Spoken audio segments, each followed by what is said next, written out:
A specific thread of film, one that has been qualified as reflective in the categorization of Renardu, shines specific qualities in the process of an identification of a spatiality of love. As noted by Du, because of their creative, substantial, and expressive use of place, directors such as Pialat, Antonini, Lynch, Carway, or Rohmer grants to the locations themselves a powerful generative force in the shaping of the mental universe and the conditions of erotic relationships. In correlation with their uses of speech, the way that they portray place allows space to become a character, distancing love from its inherent subjectivity and reveal the very question of the perspective from which the characters and their feelings could become intelligible. While other directors of this above-mentioned reflective category could have been similarly relevant, Eric Rohmer's movies find a way to suit themselves gracefully within the context of the current analysis. The French director sits at the intersection of all themes addressed here on 4 fronts. Firstly, Rohmer's movies are all located in Paris or in relation to Paris, the theater of major urban transformation, a city characterized as the capital of modernity. A modernity that has been extensively commented on from Baudelaire to Harvey, passing by Sennett and Benjamin, a city that also carried, and still does, the worldwide flagship banner of the City of Love, constructed through cultural depictions through visual and written media, such as film, over time. Secondly, the very important majority, if not all of Rohmer's movies, are about love, the modern conditions of love. From his early work until death, Rohmer has explored the fundamental experience of difference in a multiplicity of ways, by highlighting not only love itself, but more importantly, what moves love, its effects. Thirdly, Rohmer's straddling temporality between 2 crucial eras in the definition of our modernity amplifies the relevance of the analysis of the work. The young Rohmer, 25-year-old in 1945, moves to Paris on the same year and witnesses the immediate post-war era, characterized by its public effusions of love, flamboyant exterior demonstrations of joy, and free manifestations of political opinions in the recaptured public realm of the street. A few years later, Rohmer turned himself to the cinema and starts documenting through fiction and documentaries the transformation marked by the decentralization efforts carried by the MRU. A transformation that led to the current urban, social, and architectural conditions of the Parisian banlieue.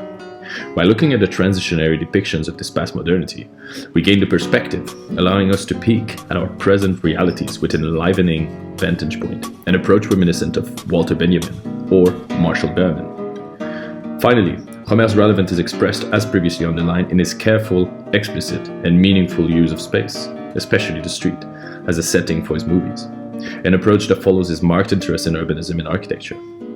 However, Rohmer also contains its load of biases by the fact that his stories mainly depict a very narrow demographics, by only staging characters that respond to the young, white, middle-class, intellectual, French, heterosexual profile, a bias that would have to be addressed by corroborating the analysis of Rohmer's love spatiality through cultural depictions of a plurality of views and more contemporary practices of love.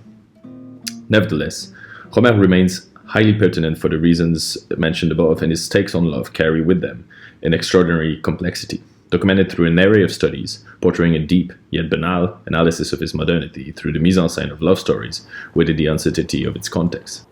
A process that couldn't help but recall the work of Baudelaire, or Caillebotte in the post-Haussmannian era, or the images of Douaneau, Ronis, or Isis for the immediate post-war period. Indeed, Rohmer's work could be seen as a form of détournement, in the sense developed by his local contemporaries, the Situationists, in the way that he hijacks the format of the capitalist romantic comedy and meticulously repopulates it with the struggles, aspirations, and intricacies of modern love. An observation that follows Marion Schmidt's works on Rohmer on urban change. Just as architecture fashions reality, so the cinema constructs fiction with the real. Architecture, then, as an art form that is an integral part of the world while at the same time refashioning it, sustains the director's claim for cinema's ontological status as a realist art devoted to apprehending and shaping life in all its inherent beauty. Most importantly, and this is the interest of the current text, Rohmer, in its manifest use of space in his storytelling, also animates his romantic comedies with a specific set of environmental conditions that support and affect the relationship that he orchestrates. Therefore, apprehending and shaping love in all in its inherent beauty, in a deliberate setting that could be categorized as Rohmer's views on love's functional dimension of space. Is spatialization of love that pulls us from the typical romantic comedy on the point of view of form could be categorized under three main umbrellas on which we will expand. Firstly, the idea of a space of possibilities, defined by the concept of gradients, connectivity, intersectibility, and excess. Secondly, the aspect of a space of differences, characterized by its dimensions of individuality, diversity, and liminality. And finally, the suggestion of a space of delights, represented through the notions of comfort, aesthetics, and sensuality. We'll look at Rohmer's movies here in a wide temporal and spatial setting, his film career spanning from 1959 to 2007 and from Saint-Germain-des-Prés to the Mont-Saint-Michel. Understanding the anachronisms and the regional idiosyncrasies, we are attempting to temporally cut across to reveal intersecting threads of a spatiality of love. Further study will have to expand on its representation through time and space, for example through Rohmer's depiction of love space dimension in the banlieue in comparison to inner Paris. The paths in Rohmer's movies leave the space for sumptuous part in the organization of coincidences, of amazing chances, and to experience of a freedom of movement. The space of possibilities is by far the most apparent and detailed of the three in the work of the filmmaker. Rohmer's stories are all dependent on these conditions, and none of his tales would stand without this conscious effort of representing space as is. Firstly, and the most obvious of his strategies, Rohmer sets his characters in a complex and wide network of intersecting trajectories within space and time, sometimes fortuitous, sometimes provoked, but never independent of the environment. The serendipitous encounters of the protagonists in Rohmer's movies are supported by spatial dimensions. The examples are numerous, but the clearest representative of it stands in the plot itself of his first moral tales, La Boulangère de Monceau. The film is a short story where a man incessantly crossing the path of a woman in the street develops progressively desire for her. When he finally accidentally bumps into her on a sidewalk and starts conversation with her, he learns that she, as well, recognizes him from the previous anonymous intersections in the street. After a brief chat, they each go their own way and he ends up spending in vain the following days trying to cross her path again, wandering the streets endlessly days after days, looking for her in every corner and overlooking windows. He discovers, through his flânerie, a boulangerie where his path intersects with the one of another woman, the one behind the till. After a few visits, he decides to abandon the search for the first woman and falls back on this newcomer, the boulangère, by inviting her for dinner. After having to convince her, putting her against the wall, literally, she accepts rather uncomfortably. Later, when exiting the boulangerie, the man, having now forgotten about his initial quest, accidentally bumps on the object of his initial desire. While we discover that she was stuck at home because of an injury, we learn that her house is located right in front of the boulangerie and that she has been looking at him during this whole theater. He waits for her, hiding in a little recess of the street, protecting himself from the rain, when she quickly goes up the apartment, while Rohmer highlights with the camera the closeness of the boulangerie and the visibility of the entrance of her building from within the shop.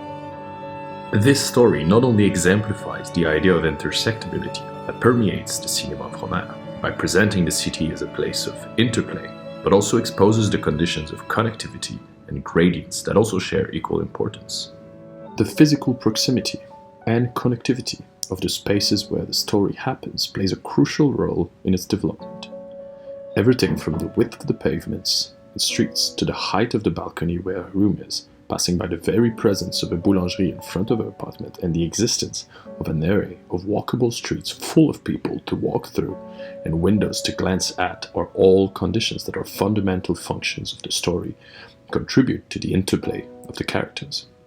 Similarly, the gradient character of the urban environment in which the story happens, the ground floor transparency of the boulangerie, the openable windows of her flat, the outdoor cafe where he spots her at the beginning of the film, is equally contributing to the development of the love story.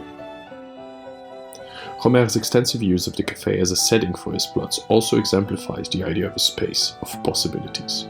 The cafe, a space of random or arranged encounters, affords for the opportunities of different levels of privacy. Its gradient degrees of intimacy, from the fully exposed outdoor terrace of La Femme de la Viata to the cozy back of L'Amour l'après-midi, and all the in-betweens. The cafe, as pictured by Rohmer, is a space of possibilities for events of love, a space where intersections happen because of the very nature of its program, architecture, and geographical locations in the city. a critique that recalls Eva Illouz, but also Richard Sennett's view on the polarization of intimacy under the influence of modernity. It is also necessary to point to another element of possibility, the idea of excess, as illustrated in his first full-length movie, Le Cygne du Lion.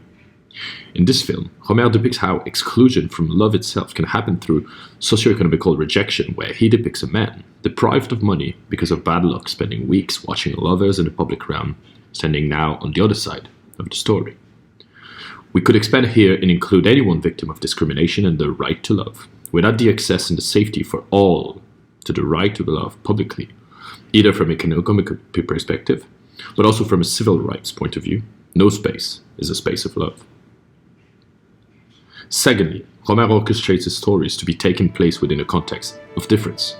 While Rohmer, as previously mentioned, doesn't do any effort to display any form of diversity on the point of view of its cast, he plays on a more subtle level by using the environment and the way his protagonists move through it to convey an idea of a space of differences.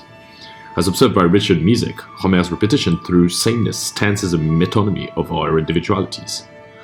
The daily repetition of the movements of Rohmer's characters between home and work is itself reflected millions of times in the movements of other commuters, and yet each person's movements are slightly different. It is these differences put together that form their individual trajectories through life. Misek invites us to listen to the various unique ways that people repeat actions through time and space in Rohmer's movies. The sounds of the steps and the way people enter and exit buildings display, because of the repetition through sameness, the unicity and diversity of the characters.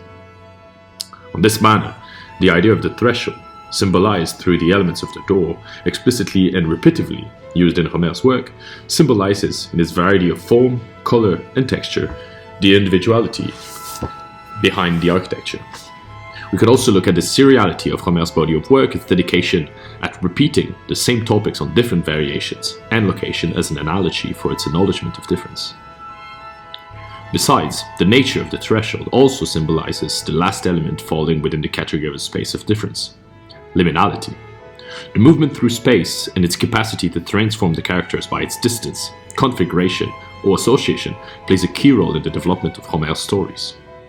One only has to think of Louise in Les Nuits de la Pleine Lune and her transformation through a repetitive transits between her stable and rigid life of suburban Marne-la-Vallée and her exciting and sensual life of inner Paris. Finally, Rohmer's events are spatialized within spaces of delights, perhaps the subtlest of the three conditions.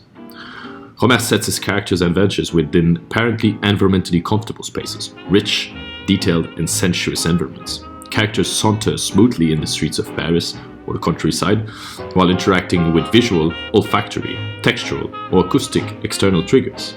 Stimuli that often play a part in the story, wandering through centuries, parks, streets, and squares, reacting and commenting on views, sculptures, public art, populating their discussions, and challenging their opinions.